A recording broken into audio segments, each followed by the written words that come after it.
Dumalo kami sa cemetery kasi today is November 1. Dito nakalibing yung lolo at lola ni Ian from father's side. Ito mga flowers at yung mga iniwan ng mga tao para sa mga mahal nila sa buhay na nandito sa cemetery. At humingi ako ng isang roses. Nagpaalam naman ako.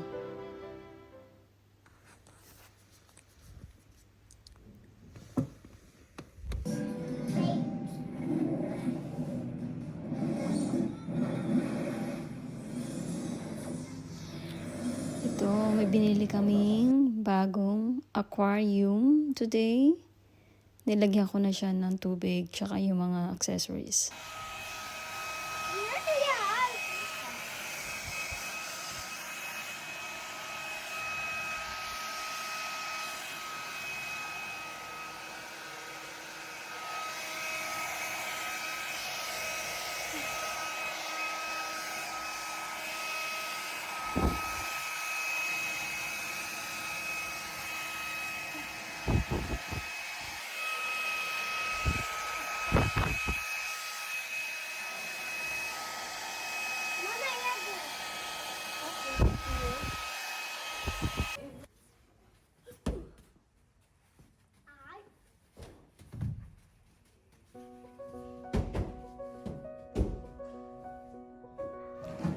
Dahil start na ng autumn season, dito nagpunta kami sa bilihan ng mga plants, flowers, mga Christmas trees and decorations.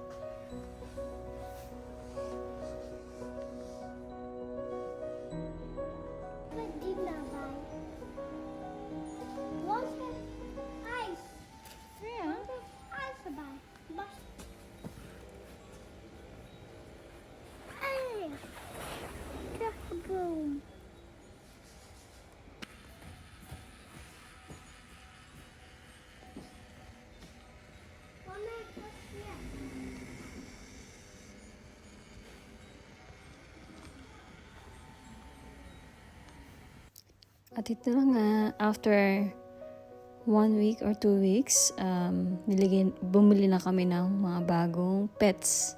Ito yung aming fish para sa aquarium. Ito, tinutulungan ako ni Ian.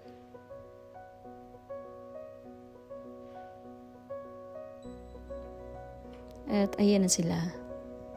Ang tawag sa mga ganyan, nano fish, kasi hindi sila lumalaki. As in, sobrang liit. Mga 1 centimeter sila until 2 centimeters. That's the adult size. Dahil maliit yung aquarium na nabili namin, kasi maliit na yung bahay, ayan, ito yung na-decide namin na bilhing mga uri ng fish.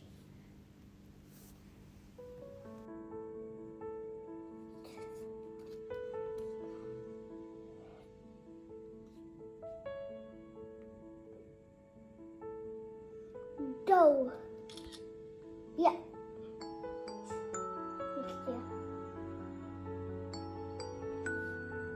Kapit ng end of November, dito sa Netherlands, nag-i-start yung aming celebration actually, or preparation sa pagsalubong sa aming Dutch Santa Claus. Tawag doon, Sinte.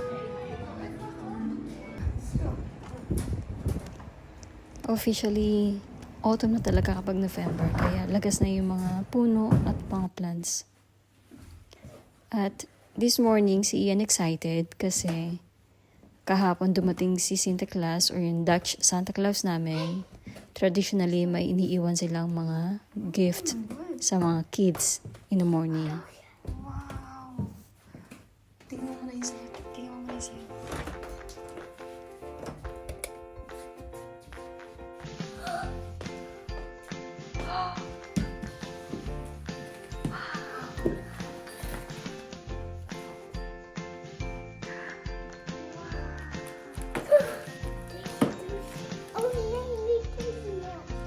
Oops! Normally, kapag si Santa Claus dumating, may gift na ibibigay. Tapos yung letter ng kid, kailangan niyang kuhanin. Pero this time, nakalimutan na Santa Claus na kuhanin yung letter na ginawa ng bata. Kaya si Ian medyo na-disappoint. Tapos mali din yung kanyang regalo na ina-expect. What's up like though? Pero sabi ko maybe makaka-receive pa siya later. Oh, yeah, it's okay. Looks like letter. What? 73. Yeah.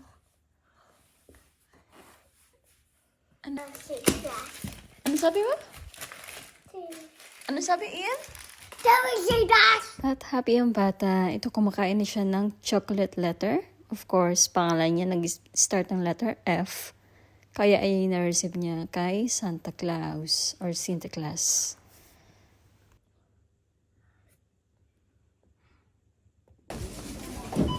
Dito sa amin, kapag dumating na yung Santa Claus, yung mga supermarkets, mga shops, meron silang mga pakulo ng mga Letter ganito. F. Gagawa yung mga kids ng mga Metronome. shoes F, para doon nalagay Florian. ng Santa Claus yung mga candies or gifts kapag araw na ng Santa Claus.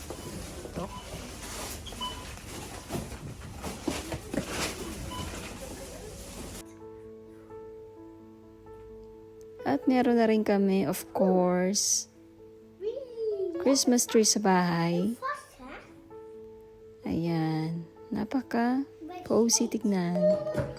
At si Ian super happy. Ian, come.